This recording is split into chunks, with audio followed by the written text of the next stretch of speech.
안녕하십니까? 네, 심는 찬양으로 인하여 감사드립니다. 오늘 말씀의 제목은 나를 본받는 자 되라입니다. 요절 말씀인 4장 16절 말씀을 다 같이 읽어보도록 하겠습니다. 네, 시작. 그러므로 내가 너희에게 강하니 너희는 나를 본받는 자 되라.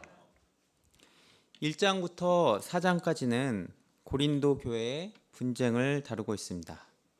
지난 강의에서 사도 바울은 사역자들이 어떤 존재이고 무슨 역할을 하는지에 대해 말씀해 주었습니다. 농부와 건축자의 비유 기억나시죠? 네.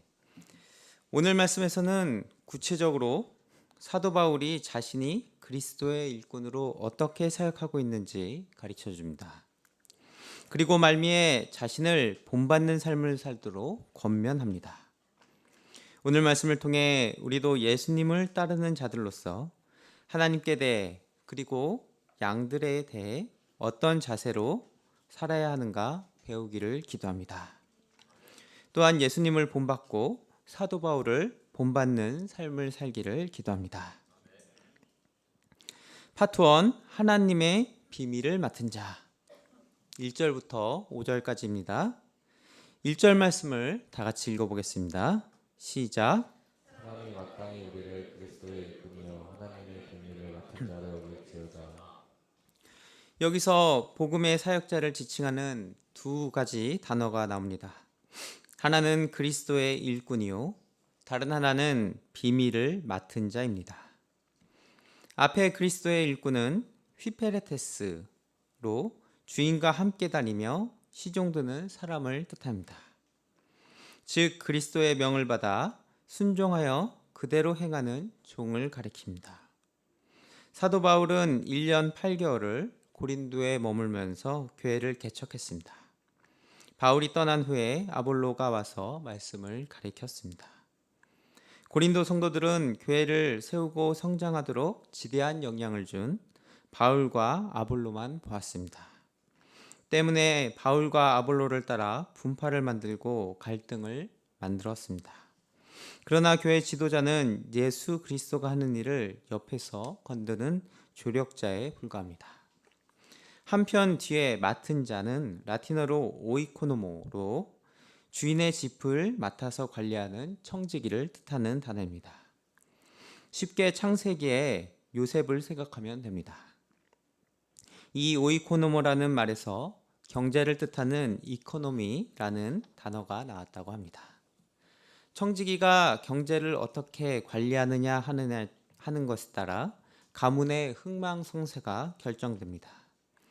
마찬가지로 복음을 맡은 자가 복음을 어떻게 관리하느냐에 따라 생명 구원 역사가 결정됩니다. 이는 복음의 비밀과 같은 속성 때문입니다. 복음은 모든 사람이 접할 수 있도록 만민에게 열려 있지만 매우 비밀스러워서 그것을 전해주고 그 뜻을 풀어져 가르쳐줄 사람을 통해서 역사합니다. 즉 청지기에게 주인이 모든 경제권을 주어 경영하게 하듯 하나님께서 복음을 맡은 자들에게 하나님 나라를 맡겨 경영하게 하신 것입니다. 2절 말씀을 다 같이 읽어보겠습니다. 네, 시작. 그와 맡은 자들에게 구할 것은 충성입니다. 우리는 하나님의 역사를 맡은 자들입니다. 그러면 우리에게 가장 필요한 것이 무엇일까요? 세상의 리더에게는 능력이나 재능, 반짝이는 임기응변 능력이나 리더십이 요구됩니다. 그러나 하나님의 비밀을 맡은 그리스도 일꾼에게는 하나님은 단 한 가지, 충성을 요구하셨습니다. 충성은 신뢰할 만한 또는 신실한이란 뜻입니다. 그렇다면 왜 주님은 오직 충성만을 요구하실까요? 그것은 능력과 지혜는 오직 하나님께로부터 나오기 때문입니다.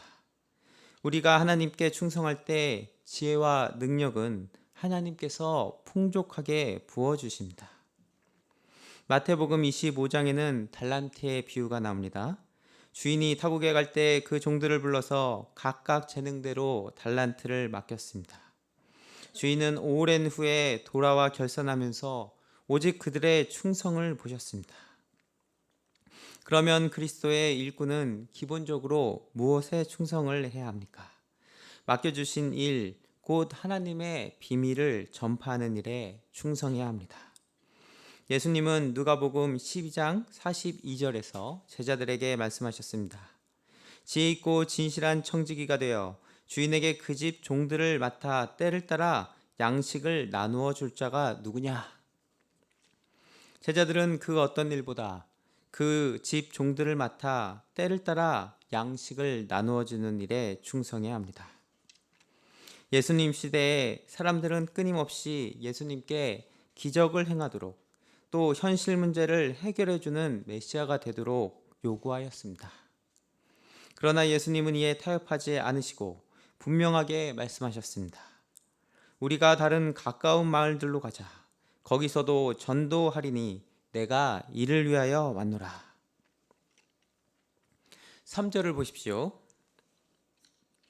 너희에게나 다른 사람에게나 판단받는 것이 내게는 매우 작은 일이라. 나도 나를 판단치 아니하노니. 그러나 그리스도의 일꾼이 아무리 맡은 일에 충성을 해도 판단하는 사람들이 생기기 마련입니다. 이러한 판단을 받을 때 소심해져서 위축되거나 감정적이 되기 쉽습니다. 사도 바울 역시 자신을 판단하는 사람이 많다는 것을 알고 있었습니다. 어떤 자들은 사도 바울이 글을 잘 쓰지만 설교는 아볼로가 더 잘한다. 생김새가 너무 볼품이 없다. 맨날 십자가의 도만 전한다. 심지어는 사도의 자격조차도 없는 것 같다 판단하였습니다. 그러나 바울은 판단받는 것을 매우 작은 일로 보았습니다. 왜냐하면 자기를 판단하시는 분은 오직 하나님 한 분뿐이시기 때문입니다. 심지어 자기도 스스로를 판단하지 않는다고 하였습니다. 세상 사람들은 스스로를 자주 판단합니다. 주로 남과 비교하면서 판단합니다.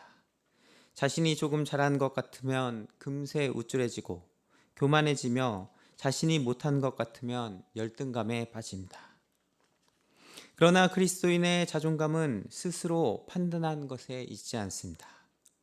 그리스도인의 자존감은 하나님께서 내 모든 단점과 부족함에도 불구하고 나를 택하셨고 사랑하시며 사용하신다는 것을 믿는 믿음에서 나옵니다. 때문에 남의 판단에 흔들릴 필요도 없고 자기 스스로를 판단할 필요도 없습니다.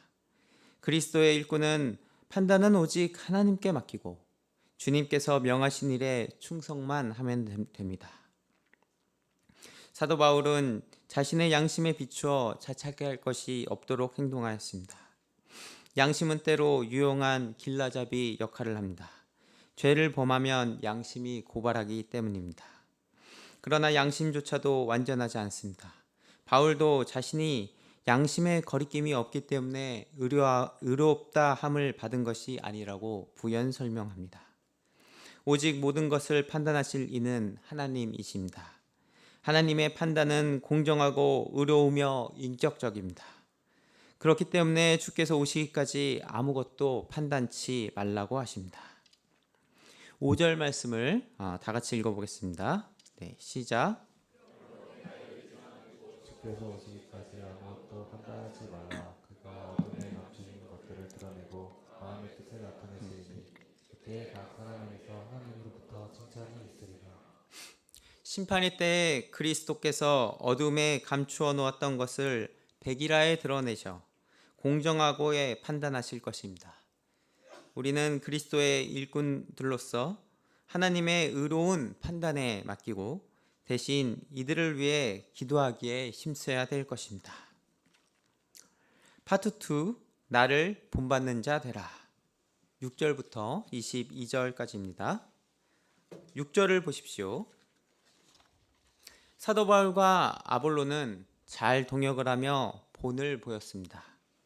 그러나 고린도 성도들은 기록된 말씀 밖으로 자꾸 넘어가려 하였습니다. 현재 고린도 성도들은 남을 판단하는 자체도 잘못이지만 판단 기준도 하나님의 말씀을 벗어나 있었습니다.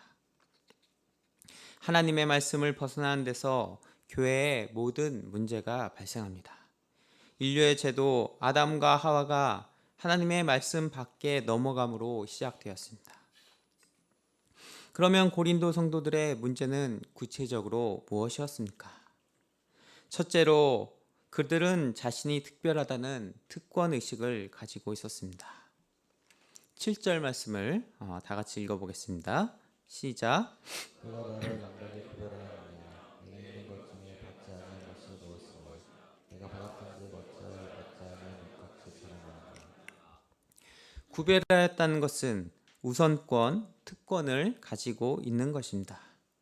유대인들은 자신들이 선민으로서 자신들만이 구원에 합당하다고 생각하였습니다. 고린도 성도들은 자신이 훌륭하여서 구원을 받았다고 생각했습니다. 그들은 세상과 구별되어 살기 위해 투쟁하지 않았습니다. 자신들이 받은 것은 모두 은혜인 줄 모르고 당연하게 여겼습니다. 그들은 은혜 망각증 환자가 되었습니다. 그리고 모두 자기가 잘나서, 자기가 열심히 해서 자기가 있었기 때문에 이렇게 되었다고 자랑합니다. 둘째로 목자 없이 왕노릇하였습니다. 8절을 보십시오.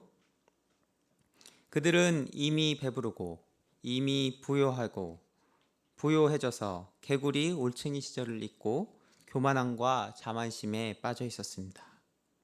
그들은 자기들을 위해 해산의 수고를 감당하며 키워준 그리스도의 일꾼들을 무시하고 스스로 왕이 되어 모든 것을 자기 생각대로 하고 자기 유익을 위해 살았습니다. 세상 사람들이 다 이렇게 사는데 뭐 하고 세상의 눈높이에 따라 신앙생활을 하였습니다. 소감은 꼭 써야 되나? 마음속으로 깨달으면 되지. 예배는 꼭 현장에서 드려야 되나? 온라인으로 봐도 되지. 역사에 꼭 동참해야 되나?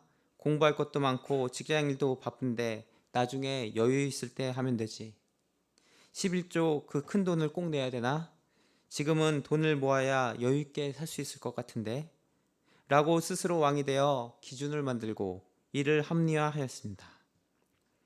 하나님의 말씀에 기준이 없이 자기 생각이 가장 옳다고 기준으로 삼았습니다. 마음에 말씀이 없어 가만히 놔두면 자연스럽게 높아지게 됩니다. 하나님께서 우리에게 은혜를 베푸신 것은 나 한 사람 구원받고 잘 먹고 잘 살라고 하는 것이 아닙니다. 은혜를 받은 우리를 제사장 나라 거룩한 백성으로 삼아 하나님의 뜻을 이루기 원하십니다. 고린도 성도들은 교만하게 되어 자기가 왕이 되어 하나님의 뜻을 저버리고 무엇이나 자기를 위해서 살고 있었습니다. 바울은 이러한 고린도 성도들을 볼 때마다 애타는 마음을 가지고 있었습니다. 사도 바울은 교만해진 그들에게 자신이 그들을 위해 어떻게 목자 생활을 했는가 증거합니다. 9절을 보십시오. 내가 생각컨대 하나님이 사도인 우리를 죽이기로 작정된 자 같이 끄트머리에 두셨음에 우리는 세계 곧 천사와 사람에게 구경거리가 되었노라. 여기서 죽이기로 작정된 자란 로마 원형 경기장에서 사자밥이 되기 위해 끌러나오는 전쟁 포로를 가리킵니다. 검투사들은 원형 경기장에서 생명을 걸고 사투를 벌입니다. 반면 수많은 구경꾼들은 이를 재미삼아 보면서 비웃고 구경합니다.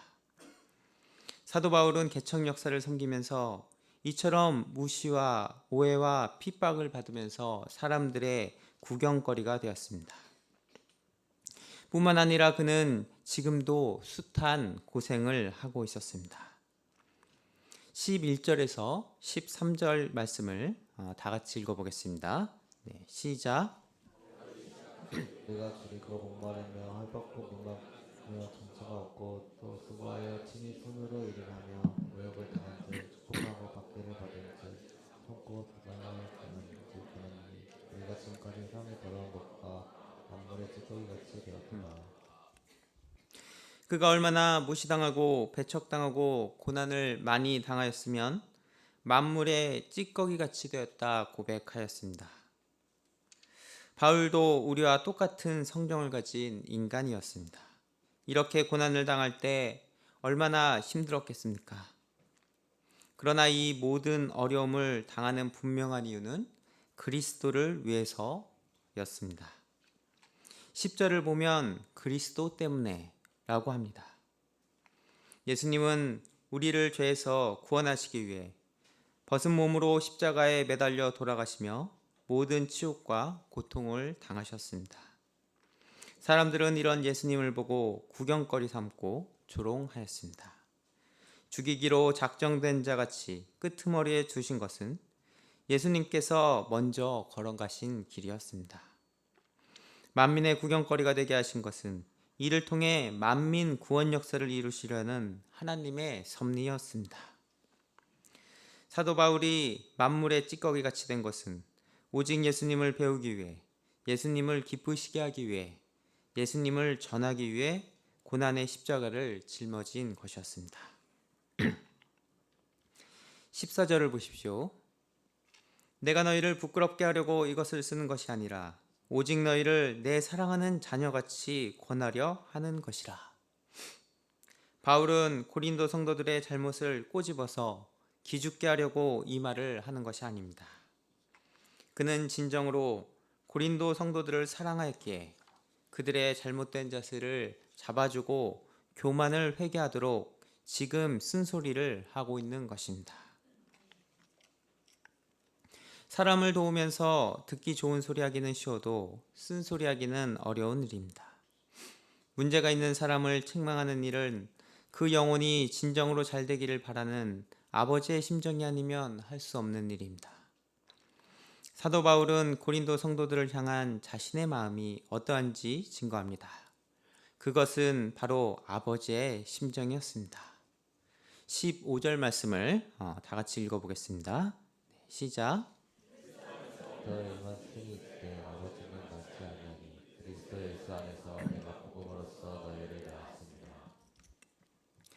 스승은 많지만 아버지는 많지 않다고 말합니다. 사실상 좋은 스승도 많지는 않습니다. 그런데 사람에게 무언가를 가르쳐주는 것만으로도 물론 귀한 일입니다. 그러나 스승은 분명한 한계가 있습니다.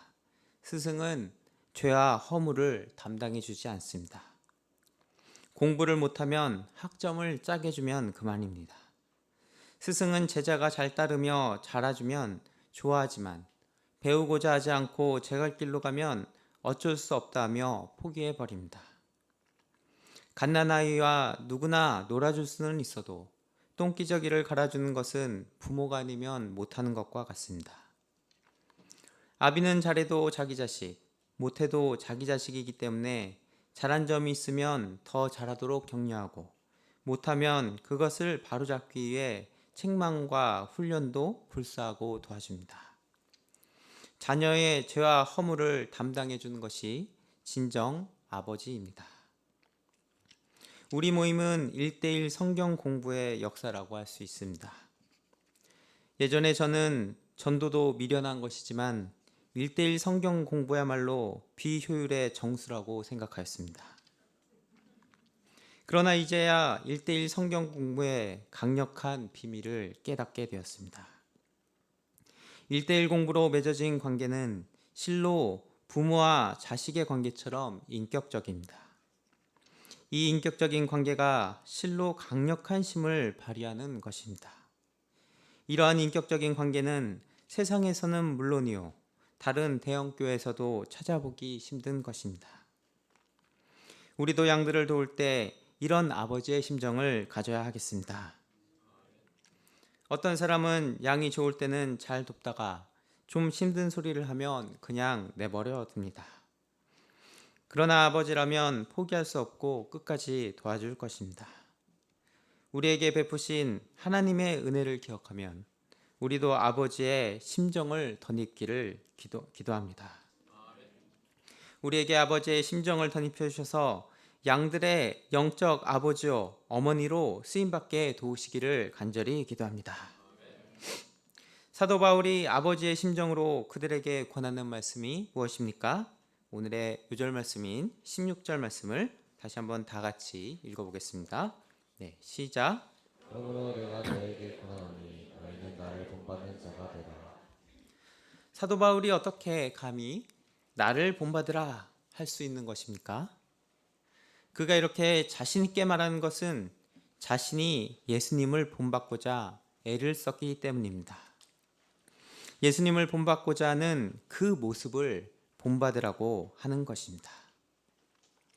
예수님을 닮기 위해 투쟁하는 바울의 삶은 사랑과 겸손과 고난에 동참하는 적극적인 자세로 신자들에게 큰 울림을 주었습니다. 사도 바울은 세상 자랑을 버리고 그리스도를 자랑하는 가치관을 보여주었습니다.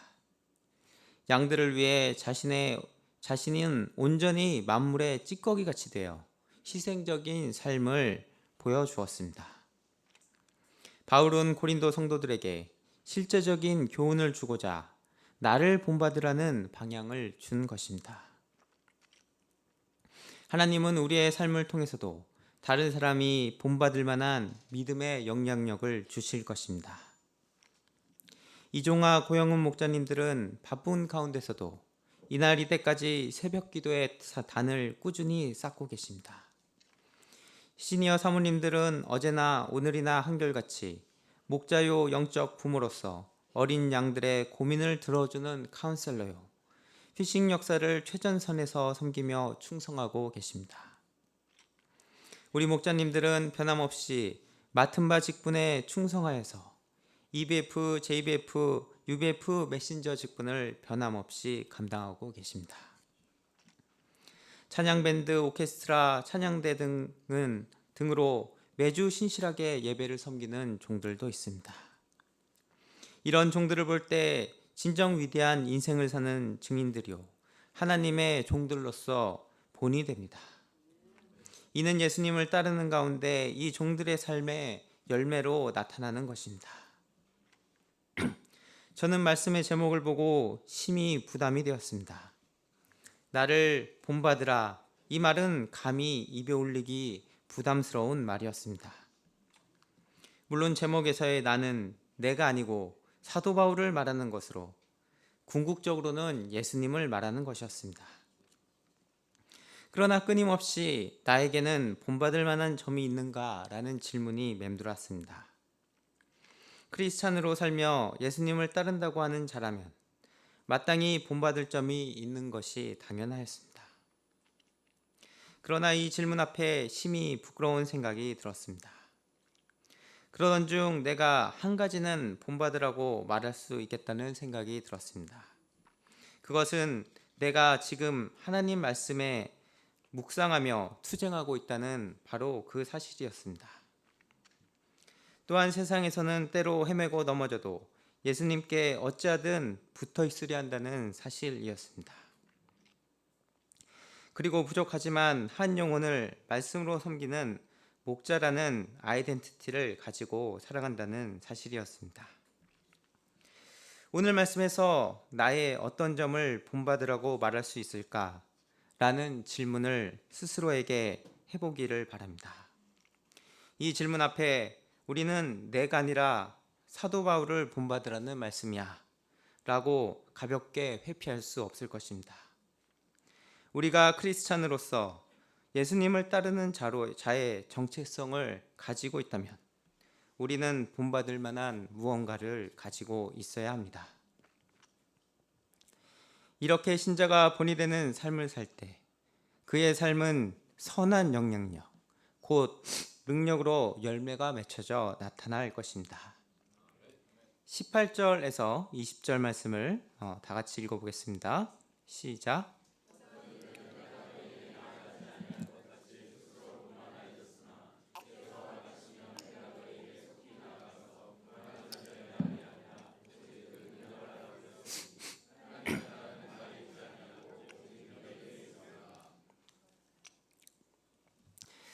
본받을 만한 삶은 말로 나타나지 않습니다. 말은 청산 유수와 같아도 언행일치가 되지 않으면 능력이 없습니다. 사도 바울은 하나님께서 허락하시면 바로 가서 교만한 말로 교회를 어지럽히는 자들의 능력을 볼 것이라고 경고하였습니다. 능력이 어디서 생깁니까? 묵묵히 하나님의 말씀에 순종하여 십자가를 지고 주님을 따르는 경건한 삶에서 생깁니다. 그리고 문제 많은 양들을 마음에 품고 하나님께 나아가 엎드려 기도하는 데서 생깁니다. 교만한 자는 말은 많은데 능력은 없습니다. 하나님의 나라는 말을 어떻게 하느냐에 달려 있지 않고 믿음의 능력에 달려 있습니다. 21절을 보십시오. 너희가 무엇을 원하느냐? 내가 매를 가지고 너에게 나아가랴. 사랑과 온유한 마음으로 나아가랴. 바울은 고린도 교인들이 계속하여 분쟁과 자만에 빠져 회개하지 않으면 부득불 매를 가지고 갈 것이요, 회개하고 이런 죄에서 떠나면 사랑과 온유의 마음으로 갈 것이라고 합니다. 바울이 어떻게 갈 것인가는 전적으로 그들의 회개에 달려 있습니다. 하나님은 미쁘시고 의로우사 우리가 우리의 죄를 자복하고 회개하면 모든 죄를 용서하고 사랑과 온유함으로 우리를 대하실 것입니다. 그러나 죄 없다 하고 회개하지 않으면 공의의 판단으로 징계의 채찍으로 대하실 것입니다. 결론적으로 우리는 복음을 맡은 자들입니다. 맡은 자들에게 요구되는 것은 하나님께 대한 충성입니다. 이는 구체적으로 아버지, 어머니의 심정으로 해산의 수고를 감당하는 삶이라 하겠습니다. 이 충성의 모습이 양들에게 본이 되고 능력이 되어 그들의 심령 가운데 역사하게 됩니다. 우리가 예수님을 본받고자 투쟁하는 삶을 살며 이 삶이 능력이 되어 열매로 맺히는 삶을 살기를 간절히 기도합니다. 제가 기도하고 마치겠습니다. 사랑과 능력의 하나님 아버지, 본받는 자가 되라 말씀해 주셔서 감사합니다. 저희의 교만하고 부요한 마음을 회개케 하시고 주님의 양들을 향한 아버지, 어머니의 심정을 허락해 주시옵소서. 저희 삶이 양들에게 본이 되고 이 삶이 능력이 되어 나타나게 하여 주시기를 간절히 기도합니다. 모든 말씀 예수 그리스도의 이름으로 기도합니다.